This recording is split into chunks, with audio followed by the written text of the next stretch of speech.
Well, after ranking every Pikmin game, I think it's only fitting that we go through and rank every Pikmin type. Some people disagreed with me about the games, but I expected that. These things are very subjective, and I expected many different answers. In case you all are wondering, the game most of you said was best in the comments was Pikmin 2. If you're watching this one and haven't seen that one, well, you can watch it if it interests you. I'm expecting many different opinions for this one too, and I'm looking forward to seeing what you all think. Hello everyone, you're watching Variety Television, and welcome to my Ranking Every Pikmin Type video. Before we get started, keep in mind that a live theory discussion for Pikmin is coming up at some point soon, and if you wouldn't mind making sure you're subscribed, that would help out the channel a ton. With that out of the way, let me explain how this ranking is going to go. For starters, I couldn't get the pictures that I had to work on Tier Maker, and to be honest, I didn't feel like getting new pictures of all the Pikmin, so I took the much greater effort route and just made my own tier list. It probably would have just been easier to download a few different images or find a different website, but I made my own, so this is what we've got. I'm going to be ranking the 11 different forms of Pikmin that we see in the order that we see them. So, the order is going to be red, yellow, blue, Puffmin, purple, white, Bulbmin, rock, wing, ice, and then glow. I'll be ranking them tier list style on two different attributes. A tier list based on how useful I think they are, a tier list on how much I personally like them, and a third tier list which combines those two attributes into a total, a final tier list. The official Variety Television Pikmin type tier list will be the usefulness tier list and the preference tier list added together, so the total tier list is the official one. I think that makes sense, so let's get started. Up first is the red Pikmin. They're immune to fire and have increased attack damage. I think red Pikmin are very reliable. If you're drawing Pikmin out from the onion and you're not sure what other types to bring, red is always a solid option. Not only that, but unlike many of the other Pikmin types we're going to be going over, red Pikmin have remained very consistently decent. Taking in my two methods of ranking, I would give red Pikmin an S for usefulness and a D for how much I personally like them. I think red Pikmin are always good to have on you, and I love all the Pikmin types, but when I think of red Pikmin, I also kind of think of them as being the generic Pikmin, so it's hard for me to put them higher in my preference list. I suppose these two scores would combine to put red Pikmin in the official B tier. Up next is yellow Pikmin. When talking about usefulness, this one is pretty hard to place because its usefulness has varied greatly from game to game. In Pikmin 1, they could be thrown higher and were the only type that were able to carry bomb rocks. For me, their usefulness in Pikmin 1 is probably a D. If it weren't for the fact that you could use bomb rocks in battle, it would be an F. In Pikmin 2, however, I'd say their usefulness is at an A or an S. While their ability to carry bomb rocks was removed, they gained an immunity to electricity and retained their throw height. The immunity is particularly useful because electricity in Pikmin 2 instantly vaporizes your Pikmin unless they're yellow. Using this as a hazard for both gates and enemies makes yellows more useful than before. While there has always been higher up treasures and ship parts, I feel like it really isn't fully utilized in these early games. In Pikmin 3, they retain their ability to be thrown high, retain their immunity to electricity, gain the new ability to dig faster than the others, and bomb rocks can be carried again. But bomb rocks can be carried by all Pikmin this time. I'd say Pikmin 3 is a C for usefulness for the yellow Pikmin. Their ability to be thrown high still isn't fully utilized in my opinion. Electricity is no longer instant vaporization, rather it can no longer take out your Pikmin at all in Pikmin 3. The dig speed combined with the occasional circuit to connect or electric fence to tear down, yellow's usefulness is extremely limited. I think they could have been a lot more useful if they implemented high up ledges that required a bomb rock to get something down from. making the throw height useful and nodding to the first game where only they could carry the bombs. I'd say their usefulness is at an all-time low in Pikmin 4. While some of these points I'm about to make you may think apply to other Pikmin types, just wait until we get to that type because I'll probably address it. For starters, there are a lot more high-up treasures, which would normally be good for yellow Pikmin, but now you're limited to bringing 3 types with you, and Ochi can knock down a significant amount of high-up items with his rush ability. This brings me to their other use, electricity immunity. While electricity can once again take out your Pikmin, it isn't instant like Pikmin 2, in fact it takes a very long time. When it comes to electric gates, the moment you unlock the shot guard for Ochi, rushing the gate is almost just as effective as setting a few yellows on it. Oh yeah, and their digging speed is just straight up outclassed by Ochi, with his final digging upgrade being even faster than yellow Pikmin, which have a 4 times digging multiplier in Pikmin 4 by the way. Even before having fully upgraded digging, I still tended to use Ochi for digging, because unless I was in a cave that recommended yellows, most of the time I didn't have them with me. I would say their usefulness in Pikmin 4 is about on par with their usefulness in Pikmin 1. They do have some uses, but they aren't fully utilized and often can be conveniently circumvented with Ochi. Considering every mainline game, I would give their overall usefulness a C. The amount I like them, however, is an A. They are easily the cutest out of the initial trio. Those ears are adorable and you just can't not love them. This would put yellows officially in B with reds, but I would say reds are a higher B than yellows. This brings us to the third type, blue Pikmin. Hold your Ochi arguments, I have some things to say first. Blue Pikmin have always been the water Pikmin, ever since the first game. In almost every Pikmin game, they have been the only type that can even touch water without drowning after a few seconds. Of course, you can whistle your Pikmin to save them if they just have water on their leaf or they're near the shore, but what happens if something you need is in the water? Well, again, their usefulness has varied from game to game, so let's consider it all. In Pikmin 1, they are the third controllable Pikmin type that you unlock. A large amount of ship parts in this game are in the water, and a large amount of threatening enemies that cover both land and water reside near the shoreline, often making blues the go-to for near-water combat. In Pikmin 1, they are required for water, much like yellows are required for high-up parts. The difference is the amount and overall quality of the utilization. Many of the stone walls the yellows have access to bombing only open up shortcuts. Very few of them are actually required to knock down. On top of that, many of the high up parts are not required and you really only need them for 100%. The water, on the other hand, contains many enemies and many required parts, so I would put blues as being an A in Pikmin 1. Reds are definitely the best in that game though. In Pikmin 2, it's pretty much the same deal as Pikmin 1 with the water, but blues have the added bonus of being able to save drowning Pikmin like little lifeguards. I'd say they're an A for Pikmin 2. Pikmin 3, their usefulness is greatly limited by the fact that you get them so late in the game, and the fact that you get them after Winged Pikmin. Winged Pikmin can grab many things that are partially above water and lift them up, removing the need for blues in some instances. The main thing you really need them for is to build a couple bridges and to collect underwater fruits, and that's only if you want 100%. I'd say their usefulness in Pikmin 3 is a D.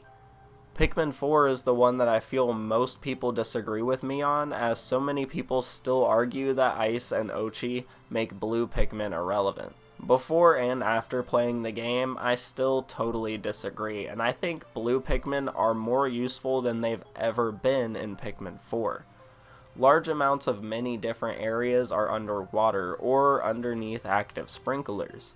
While Ochi and Ice Pikmin can travel over water, only Ochi and Blues can collect items from underwater, and just like above ground, letting Ochi do anything is tedious, and you'll probably end up bringing Blues to anywhere with water. But that's not all they have going in Pikmin 4. They also have many areas where their use is totally optional. Many sprinklers in the game have the option to build a clay valve and deactivate the sprinklers. While this does make all Pikmin able to travel through this area, it does take up resources. It also takes time to build, and it takes time to turn the valve and deactivate the sprinklers.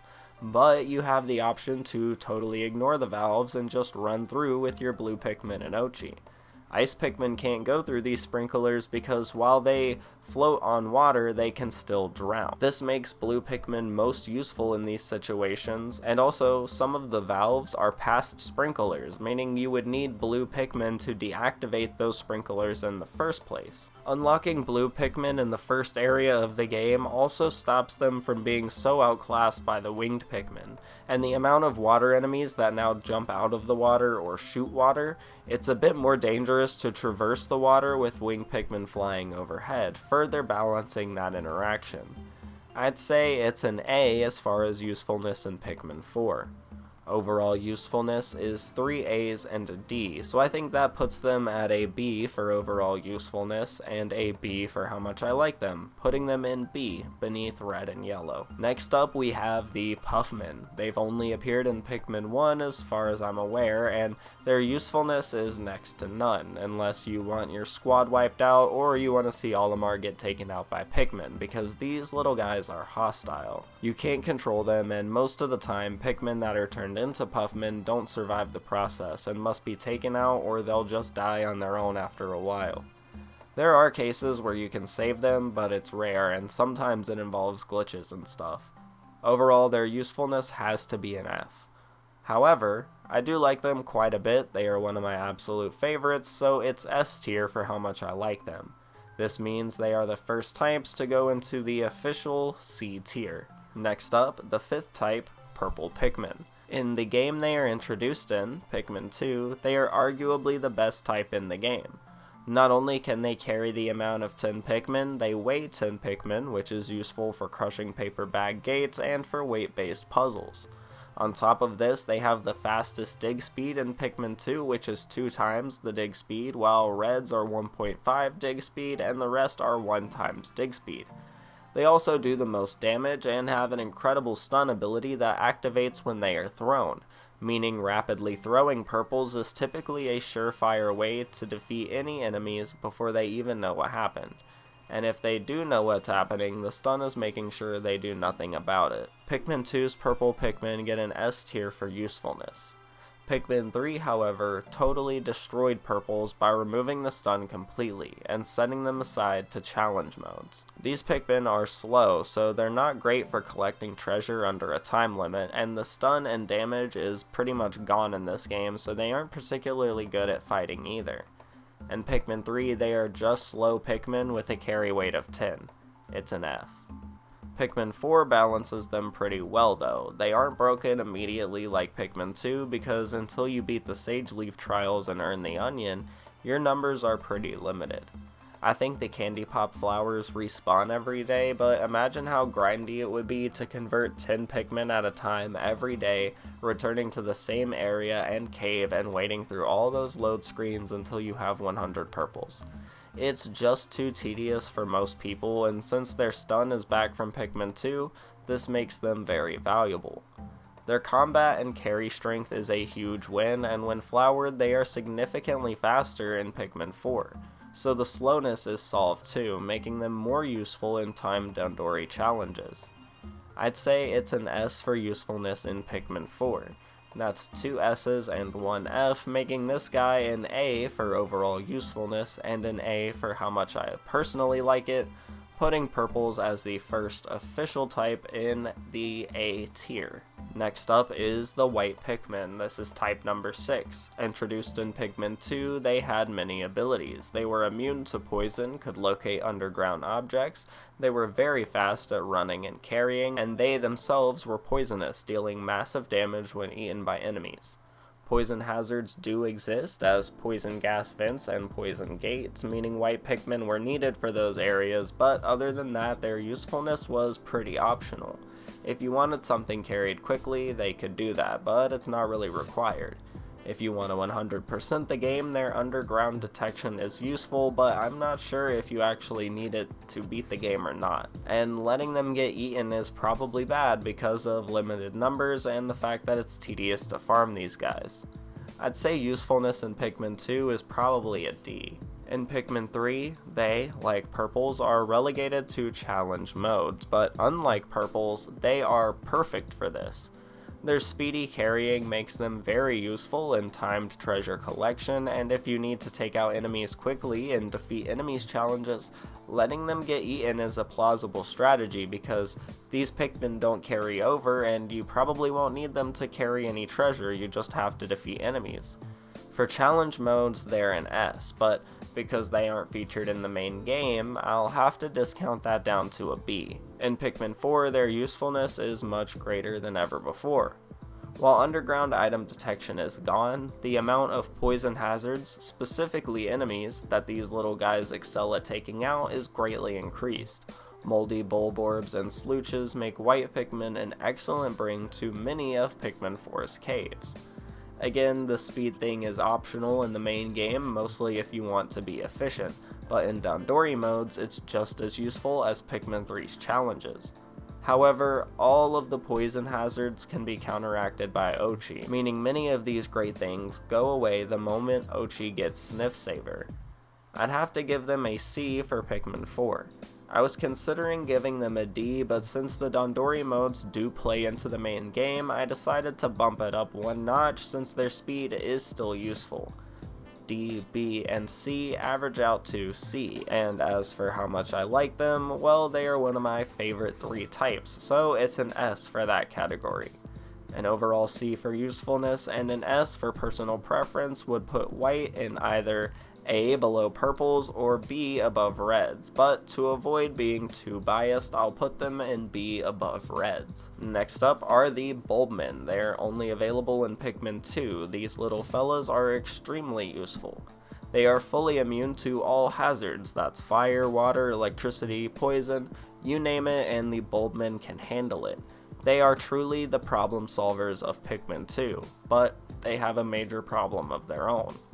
There's no way to farm them, you can only find them and use them in caves, and any that you do find have to be left behind and cannot be carried into the next cave, meaning you use them when you find them and then that's it. Overall, their immunities make them an S, but the limitations make them a D. I'd have to put their overall usefulness at a B as an average. How much I like them would be an A, so I would put Bulbmin in A below the purples. Up next is Rock Pikmin. Introduced in Pikmin 3, they have 3 main abilities. They can break glass and crystal surfaces, they do increased damage when thrown instead of latching onto enemies like the other Pikmin, and they are immune to being crushed. I would say Rock Pikmin in Pikmin 3 are as useful as Red Pikmin in any other game. While they aren't immune to any elements, there is a plethora of enemies that rely on crushing to take out Pikmin, or at least have it as an option.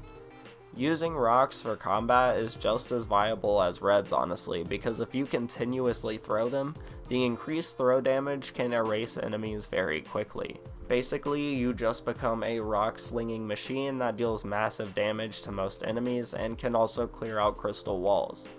Usefulness is an S here and a C in Pikmin 4. The reason it's not higher is because you get them so late into the game, and I feel like you don't get to see the same utilization as they see in Pikmin 3. Also, their impact damage is decreased in 4, and they can also be crushed on hard surfaces, making their 1 immunity now circumstantial. This would make their overall usefulness a high B or a low A, and how much I like them is an A, so I would have to put them in A above purples. Next up is the Winged Pikmin. Although unlocked late into their debut game of Pikmin 3, the Winged Pikmin have above average usefulness. With the ability to fly, they can carry anything through the air, effectively ignoring the ground and ground-based enemies. This also allows them to carry objects over water and collect objects that are only partially submerged. They can lift bamboo gates and excel at attacking airborne enemies. Despite doing much less damage than all other Pikmin types in combat, let me tell you why they outclass yellows for air combat. They can fly. And what I mean is, if something is flying through the air, you can swarm them with Winged Pikmin, but you have to throw each individual yellow. On top of that, when the Pikmin are eventually shook off the enemy, Wings will fly back up and keep attacking, while yellows will need to be whistled back and then thrown again. Wings are just far more convenient for air combat, and when you have enough of them, the decreased damage means essentially nothing. I'd say their usefulness in Pikmin 3 is at an S, similar to rocks. In Pikmin 4, they pretty much retain all of their usefulness, but they are unlocked much later in the game than before. This, I think, is done to allow blues and yellows more time to shine, as wings are pretty good at covering their general ground. They can't deal with electricity or go underwater, but they can go over water and high up, so they kinda combine those semi-useful things into a generally useful thing, making wings great for aerial combat and general traversal and exploration, but I'd bump them down to an A since you get them so late. This high usefulness mixed with an S for how much I like them makes wings the first S tier Pikmin on the list. These guys are among my favorites, and I think they are probably one of the best types in the game. This brings us to Pikmin type number 10, and the first new type out of Pikmin 4, the Ice Pikmin. As far as usefulness go, these guys are a double-sided coin for sure. They are extremely useful in some aspects and extremely limited in others. I think these Pikmin, you can really feel, were designed with the 3 type limit in mind, whereas the others had been established before this limitation. What I mean is, most of the abilities they have are completely circumstantial, and they more fit what you need than cover something specific. Other than the Hydro Jelly, you won't actually need Ice Pikmin for anything. Maybe a ledge or two where you need a frozen surface for extra height, but other than that, almost every other Pikmin covers what these guys can do. They excel in combat, but so do rocks, reds, and purples. Added on to that, defeated enemies cannot be collected, so combat is purely based on if you have them or want to farm nectar. They don't really excel at that specifically. Their other abilities, freezing water surfaces, it's also totally optional in most cases. The moment you freeze the surface to unlock blue Pikmin, you basically have the option to never freeze any more surfaces, with the exception that I stated before with the ledges. While these Pikmin are extremely useful, it's hard for me to put them too high because you almost don't need them at all. I'd have to say B. They aren't useless enough to go lower, but they're not great enough to go higher. And the fact that they're the second type you get access to paired with reds makes wiping out most enemies a breeze. The amount I like them would either be a B or an A, so I'm putting them at the top of B because that feels fair to me. Next up is our last entry, and honestly, this one was pretty hard for me to decide on. Another Pikmin debuting in Pikmin 4, extremely powerful, but it does have its limitations. I'm of course talking about the Glow Pikmin. The reason I say it was hard for me to decide is because of these Pikmin's limitations. Being only able to appear in the dark, they're limited to nighttime exploration and caves, meaning you can't use these guys for a lot of your explorations, similar to the Bulbmin. And I heavily discounted the Bulbmin for this limitation, because similarly to Bulbmin, Glow Pikmin have full immunity to all hazards like fire, water, and so on. However, after some deliberation, I realized, well, Glow Pikmin are just plain and simply busted, and there's no way around it. So, they're only limited to darkness? Well, unlike Bulbmin, you can farm these Pikmin to make more of them, and you can even carry glow seeds into any cave and use them in there. There are a massive amount of caves in the game, and Glow Pikmin are pretty unstoppable in these areas. Not to mention that the final boss is in a cave area, and a crew of 100 Glow Pikmin basically just delete the boss. The Pikmin's ability to form a glow mob and stun whatever it hits is super powerful, especially since it scales up with the amount of Glow Pikmin that you have. Honestly, there's no way around it. These guys are an S plus even, for their usefulness in Pikmin 4. How much I like them would be an S or an A as well. I like them a lot. Probably my 4th favorite Pikmin type. I have to put Glow Pikmin at the top. They're just too good and too cute to go anywhere else. But you all tell me, what order would you put these 11 Pikmin in? It was a lot of fun to try and rank them this way. Combining aspects of usefulness and preference to try and place it somewhere probably helped make this list look a bit more unique as well, which is nice. I'm excited to see what you all say, whether by preference or how useful they are to you, or both. I want to know. Don't forget to make sure you're subscribed and like this video if you enjoyed. That's all I have for today's episode, so thank you all for watching, and stay tuned. Variety Television will be right back.